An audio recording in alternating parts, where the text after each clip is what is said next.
اچھے ہوں گے، پھر آگے مستقبل میں ایک دوسرے کو سمجھنے میں آسانی ہوگی۔ اس اسکالرشپ پروگرام کے تحت افغان طالب علم پاکستان میں میڈیکل، انجینئرنگ اور دیگر شعبوں میں تعلیم حاصل کر چکے ہیں اور اب بھی سینکڑوں مختلف شعبوں میں زیر تعلیم ہیں۔ پاکستان میں حکام کا کہنا ہے کہ لگ بھگ 48,000 افغان شہری پاکستانی تعلیمی اداروں سے تعلیم مکمل کرنے کے بعد افغانستان اور بیرون ملک مختلف سرکاری اور نجی شعبوں میں خدمات سر انجام دے رہے ہیں۔ محمد اشتیاق، وائس آف امریکہ، اسلام آباد۔ میانمار کی ریاست راخائن سے بنگلہ دیش جانے کی کوشش کرنے والے روہنگیا مسلمانوں کی ایک کشتی ڈوبنے سے 20 افراد ہلاک اور 50 سے زائد لاپتہ ہو گئے ہیں۔ بنگلہ دیش کی پولیس کے مطابق مہاجرین کی کشتی کو حادثہ جمعرات کی شب بنگلہ دیش کے نزدیک گہرے سمندر میں پیش آیا۔ پولیس کے مطابق کشتی تیز ہواؤں، بارش اور بلند لہروں کے باعث ڈوبی۔ بنگلہ دیش کی سرحدی فورس کے افسران کے مطابق سمندر سے اب تک 20 افراد کی لاشیں نکالی جا چکی ہیں، جن میں 12 لاشیں بچوں کی ہیں۔ کشتی پر سوار 27 افراد کو زندہ بچا لیا گیا ہے، لیکن اب بھی 50 سے زائد افراد لاپتہ ہیں۔ افغانستان کے دارالحکومت کابل میں خودکش بمبار نے ایک شیعہ مسجد کو نشانہ بنایا ہے، جس میں کم از کم 4 افراد ہلاک اور 16 زخمی ہو گئے ہیں۔ ایک پولیس افسر نے فرانسیسی خبر رساں ادارے کو بتایا ہے کہ بمبار دھماکے سے پہلے مسجد سے باہر مویشی چرا رہا تھا۔ پولیس نے بتایا ہے کہ کابل میں حسینیہ مسجد میں یہ حملہ جمعے کی نماز کے بعد ہوا، جب نماز کے بعد لوگ گھر جا رہے تھے۔ کسی نے فوری طور پر حملے کی ذمہ داری قبول نہیں کی ہے۔ اور افغانستان کے چیف ایگزیکٹو عبداللہ ان دنوں بھارت کے دورے پر ہیں، جہاں انہوں نے بھارتی وزیر اعظم سمیت کئی اعلیٰ حکام سے ملاقات کی ہے۔ نئی دہلی سے سہیل انجم کی رپورٹ۔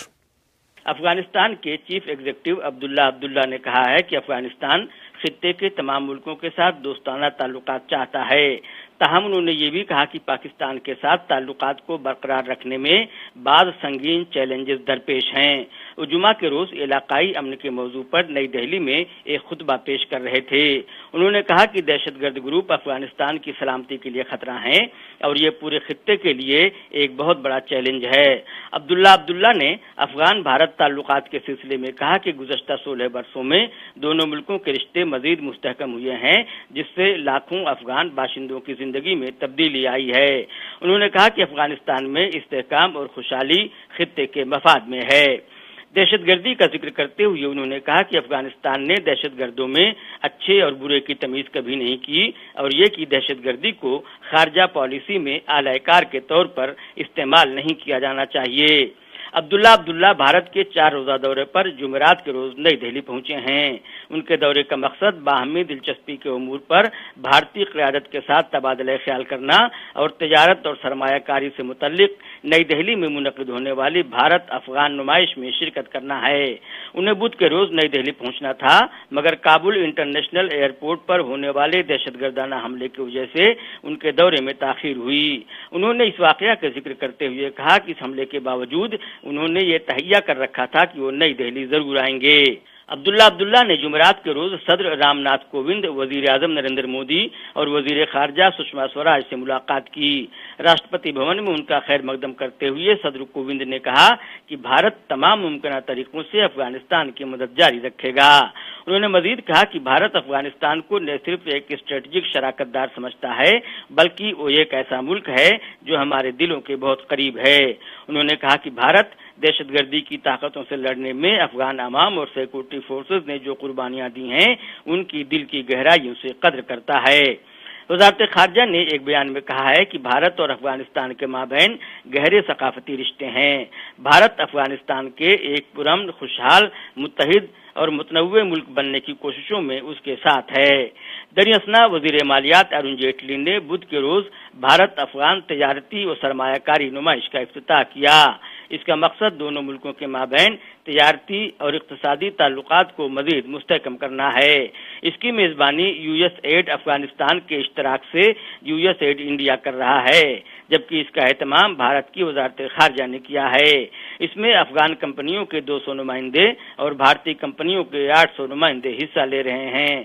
افغانستان نے باہمی تجارت کو آنے والے 5 برسوں میں $10 بلین تک پہنچانے کا ہدف مقرر کیا ہے۔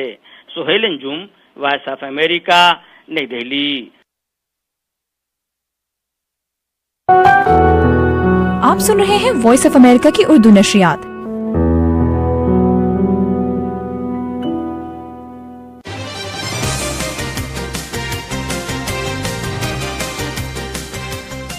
اور بھارت سے یہ خبر ہے کہ بھارت کے شہر ممبئی کے ایک ریلوے اسٹیشن پر بھگدڑ مچنے سے کم از کم 22 افراد ہلاک اور 30 سے زائد زخمی ہو گئے ہیں۔ حادثہ جمعے کو ممبئی کے مرکزی ایلفنسٹن ریلوے اسٹیشن کے پل پر شدید طوفانی بارش کے دوران پیش آیا۔ بھارت کی ریاست مہاراشٹر ممبئی جس کا دارالحکومت ہے، اس کے وزیر صحت دیپک ساونت نے ہلاکتوں کی تصدیق کرتے ہوئے بتایا ہے کہ کئی زخمیوں کی حالت تشویشناک ہے، جس کے باعث ہلاکتوں میں اضافے کا خدشہ ہے۔ اور امریکی عہدیداروں نے کہا ہے کہ پورٹو ریکو میں طوفان مریا کے بعد پورے جزیرے پر آنے والی تباہی کے باعث زیریں ڈھانچے کو جو نقصان پہنچا ہے، اس نے امداد کی تقسیم اور بجلی کی بحالی کا کام بہت مشکل بنا دیا ہے۔ جمعرات کو دوسری مرتبہ ٹرمپ انتظامیہ نے ناقدین کے جواب میں کہا ہے کہ بڑی تعداد میں عملہ، کھانا اور پانی جزیرے پر پہنچ چکا ہے، مگر سڑکیں تباہ ہونے اور ملبے کی موجودگی اس کی تقسیم کی رفتار کم کر رہی ہے۔ وائس آف امریکہ کی اسلاتس کا ہوک کی رپورٹ کی تفصیلات مدثرہ منصر کی زبانی۔ پورٹو ریکو کے بہت سے علاقوں میں رہنے والے امداد کے منتظر ہیں اور ان کے پاس خوراک اور پینے کے پانی کا ذخیرہ ختم ہوتا جا رہا ہے۔ جولیا رویرا پورٹو ریکو کی رہنے والی ہیں، وہ کہتی ہیں We make coffee in the morning, but then during the day, for lack of water, the water we have to go get at the well, we don't have enough water. ہم صبح کے وقت کافی بناتے ہیں، مگر اس کے بعد پانی کی کمی کی وجہ سے ہم پانی کنویں سے لاتے ہیں۔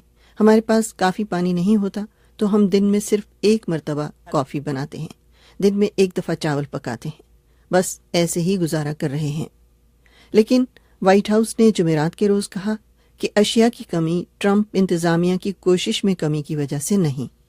وائٹ ہاؤس کی پریس سیکرٹری سیرا ہکبی کہتی ہیں The island setting presents logistical hurdles that do not exist on the mainland where trucks from around the country can converge on disaster areas.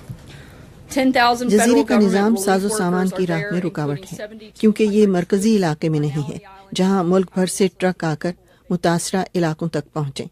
حکومت کے 10,000 امدادی کارکن وہاں موجود ہیں، جن میں 7,200 فوجی ہیں جو لوگوں کی ضروریات پوری کرنے کے لیے دن رات کام کر رہے ہیں۔ ناقدین کے دباؤ کے باعث صدر ٹرمپ نے وہ قانون بھی معطل کر دیا جس کے تحت غیر ملکی جہازوں کے امداد جزیرے پر لانے کی ممانعت تھی، لیکن وائٹ ہاؤس کے ایک عہدیدار نے بعد میں نامہ نگاروں کو بتایا کہ اس قانون کو عارضی طور پر معطل کرنا احتیاط کے طور پر تھا، ضرورت کے تحت نہیں۔ ٹام بازرٹ وائٹ ہاؤس میں ہوم لینڈ سیکیورٹی کے مشیر ہیں۔ In this particular case, we had enough capacity of U.S. flag vessels to take more than or to exceed the requirement in need of اس مخصوص معاملے میں ہمارے امریکی جہازوں میں اتنی صلاحیت ہے کہ وہ پورٹو ریکو میں ڈیزل اور دیگر اشیاء ضرورت سے زیادہ مہیا کر سکیں یا اس میں اور توسیع کر سکیں۔ بیشتر امداد جس میں پانی کی بوتلیں، خوراک اور طبی ساز و سامان شامل ہے، پورٹو ریکو کی بندرگاہ پر پھنسا ہوا ہے کیونکہ اس کی تقسیم کے لیے کافی ڈرائیور اور ٹرک نہیں ہیں۔ عہدیدار کہتے ہیں کہ سڑکوں اور زیریں ڈھانچے کو پہنچنے والے نقصان کے باعث آبادیوں تک پہنچنا مشکل ہے۔ Elaine Duke homeland security کی قائم مقام وزیر ہیں، وہ کہتی ہیں Distribution from the island, the central ports, to the endpoints like the hospitals has been a challenge. Having 24 to 48 hours, we will have replenished. We have over 200 gas stations open now. جزیرے سے مرکزی بندرگاہوں سے متعلقہ مقامات تک جیسے کہ ہسپتالوں تک تقسیم کا کام ایک چیلنج رہا ہے۔ 24 سے 48 گھنٹوں میں سامان بھر گیا ہے۔ اب ہم نے 200 پیٹرول پمپ کھول دیے ہیں، چنانچہ جن لوگوں کے پاس جنریٹر ہیں وہ استعمال کر سکتے ہیں۔ ہم ہسپتالوں تک پہنچے ہیں، چنانچہ اب یہ بھرپور طریقے سے جاری ہے۔ وائٹ ہاؤس کا کہنا ہے کہ جزیرے کے 69 ہسپتالوں میں سے 44 نے دوبارہ کام شروع کر دیا ہے۔ صدر ٹرمپ منگل کے روز پورٹو ریکو کا دورہ کرنے والے ہیں۔ مدثرہ منظر، وائس آف امریکہ، واشنگٹن۔ اقوام متحدہ کے سیکرٹری جنرل میانمار کے حکام پر زور دے رہے ہیں کہ وہ روہنگیا مسلمانوں کے خلاف کی جانے والی فوجی کارروائی کو فوری طور پر روکیں۔ وائس آف امریکہ کے مائیکل براؤن کی رپورٹ کی تفصیلات بہجت چیلانی سے۔ اقوام متحدہ کے سیکرٹری جنرل انٹونیو گوٹیرس نے میانمار کے حکام پر زور ڈالا ہے کہ وہ میانمار کی ریاست راخائن میں بسنے والے روہنگیا مسلمانوں کے خلاف جاری فوجی کارروائیوں کو روک دے، جس کی وجہ سے 5 لاکھ سے زائد روہنگیاز بنگلہ دیش کی طرف بھاگ نکلے ہیں۔ اقوام متحدہ کے لیے بنگلہ دیش کے سفیر کا کہنا ہے کہ میانمار سے روہنگیاز کے اخراج کے ختم ہونے کے کوئی آثار نظر نہیں آ رہے۔ With this fresh influx, Bangladesh is currently hosting over 900,000 forcibly displaced Rohingyas from Myanmar. This is اقوام an متحدہ میں untenable بنگلہ دیش situation. کے سفیر مسعود بن مومن کہتے ہیں کہ راخائن سے ہونے والے اس نئے اخراج کے ساتھ اس وقت بنگلہ دیش 9 لاکھ سے زائد روہنگیا افراد کی میزبانی کر رہا ہے جنہیں جبری طور پر بے گھری کا سامنا ہے۔ دعووں کے باوجود راخائن ریاست کے شمالی حصے میں تشدد ختم نہیں ہوا اور نہ ہی بنگلہ دیش میں روہنگیا افراد کی آمد کا سلسلہ رکا ہے۔ گزشتہ رات بھی مزید 20,000 افراد بنگلہ دیش میں داخل ہوئے ہیں۔ یہ تھے اقوام متحدہ میں بنگلہ دیش کے سفیر جو تازہ ترین صورتحال کے بارے میں بتا رہے تھے۔